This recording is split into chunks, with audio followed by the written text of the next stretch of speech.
Assalamualaikum warahmatullahi wabarakatuh. Apa kabar sobat ngambis hijrah? Semoga Allah Subhanahu wa taala selalu melindungimu, memberikan kesehatan padamu, memudahkan setiap urusanmu, dan semoga kita semua menjadi penghuni surga. Yang like, subscribe, dan komen amin, semoga diberikan kelancaran dalam rezekinya.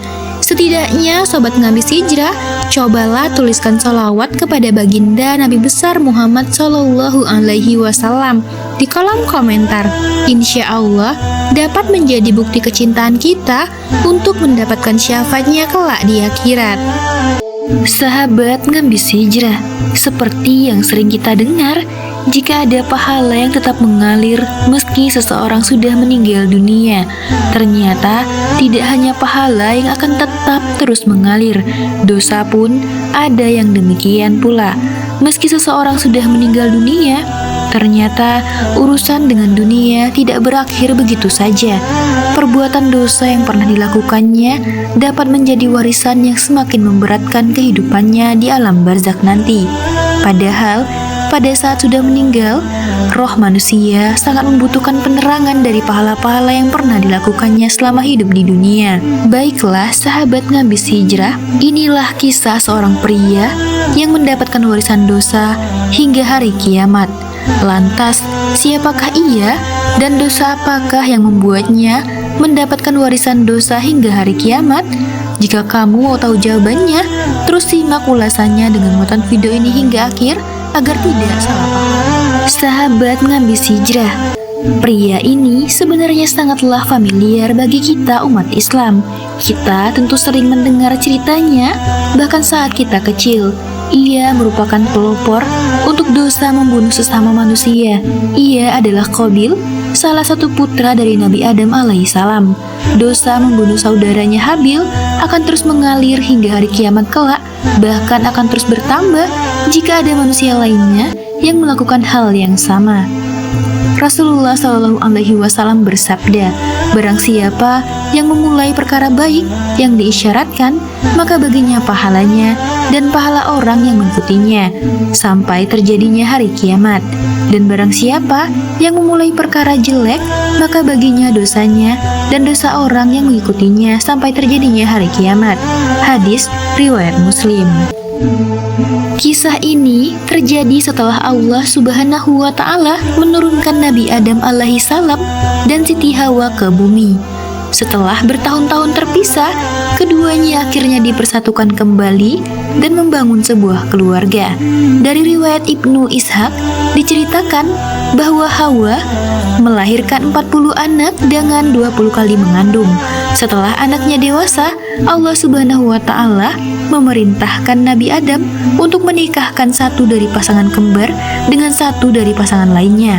Kemudian sampailah pada pasangan kembar Qabil dan Iklimiyah yang berwajah cantik dengan Habil dan Layuda yang berparas kurang menarik, sehingga seharusnya Qabil dinikahkan dengan Layuda dan Habil dinikahkan dengan Iklimiyah.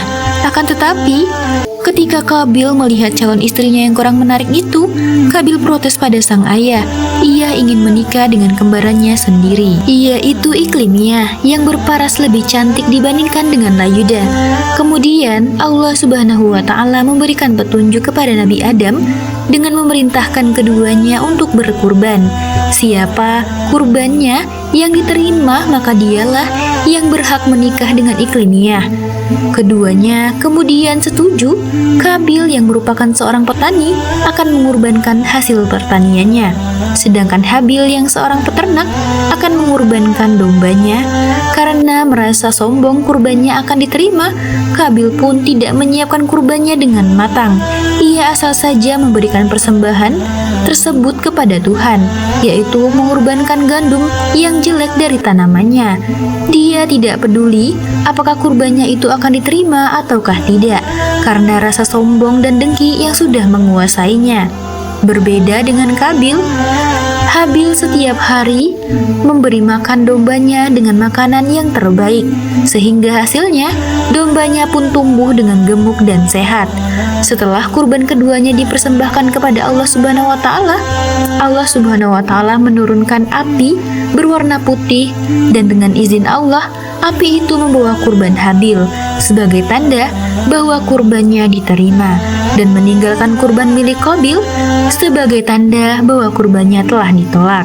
Al-Qurtubi menukil dari Sa'id bin Jubair rahimahullahu yang menjelaskan bahwa kambing itu diangkat ke surga dan hidup di sana hingga diturunkan lagi ke bumi untuk dijadikan tebusan bagi Nabi Ismail alaihissalam ketika hendak disembeli oleh Nabi Ibrahim alaihissalam.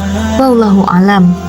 Setelah mengetahui bahwa kurbannya tidak diterima, akhirnya Qabil sangatlah marah. Kemarahannya itu membuatnya mengancam saudaranya sendiri Habil hingga akan membunuhnya. Allah Subhanahu wa Ta'ala menceritakannya dalam Al-Quran. Ceritakanlah kepada mereka kisah kedua putra Adam, Qabil dan Habil dengan sebenarnya.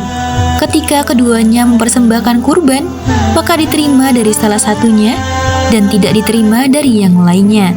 Maka berkata yang tidak diterima kurbannya, sungguh aku akan membunuhmu. Dan berkata yang diterima kurbannya, sesungguhnya Allah hanya menerima kurban dari orang-orang yang bertakwa. Al-Quran Surat Al-Maidah ayat 27. Namun bukannya melawan, Habil justru menyerahkan diri dan tidak ada keinginan melawannya. Hal ini dilakukannya karena khawatir jika ia melawan, ia akan mempunyai keinginan seperti Qabil yang ingin membunuhnya. Akhirnya, Habil pun dibunuh saat tengah tidur lelap. Diriwayatkan dalam beberapa kitab tafsir bahwa Qabil membunuh Habil dengan melempar batu hingga pecah kepalanya. Ada pula riwayat lainnya yang menyatakan bahwa Habil dicekik dan digigit sebagaimana binatang buas ketika menyantap mangsanya. Ternyata, kematian Habil tidak membuat rasa takut untuk Qabil. Tanpa belas kasihan, ia berniat untuk meninggalkannya sendiri. Mengingat ini adalah kematian pertama kali di muka bumi, Qabil pun tidak mengetahui harus berbuat apa dalam keadaan tersebut. Allah Subhanahu wa Ta'ala mendatangkan dua burung gagak yang sedang bertarung. Salah satunya mati, maka yang hidup mengais-aiskan tanah dengan paruhnya, membuat lubang untuk menanam burung gagak yang sudah mati. Qabil pun mengambil pelajaran dari peristiwa itu dengan cara mengubur jenazah saudaranya. Karena perbuatannya inilah, Qabil harus menanggung dosa yang terus mengalir hingga hari kiamat kelak. Hal ini sebagaimana sabda Rasulullah SAW, tidaklah dibunuh suatu jiwa dengan zalim, melainkan dosa pembunuhan itu akan ditanggung pula oleh anak Adam yang pertama, yaitu Qabil, karena dialah yang pertama memberi contoh pembunuhan. Hadis riwayat Bukhari dan Muslim. Sahabat ngambis hijrahku semuanya, demikianlah kisah pria yang tetap menanggung dosa hingga hari kiamat. Oleh karena itu, sebaiknya kita sebagai manusia tetaplah waspada. Jangan sampai ada perbuatan buruk yang pernah dilakukan menjadi sebab orang lain mengikutinya, sehingga dapat menjadi dosa jariah hingga hari kiamat. Wallahu a'lam bishawab. Semoga video ini bermanfaat. Wassalamualaikum warahmatullahi wabarakatuh.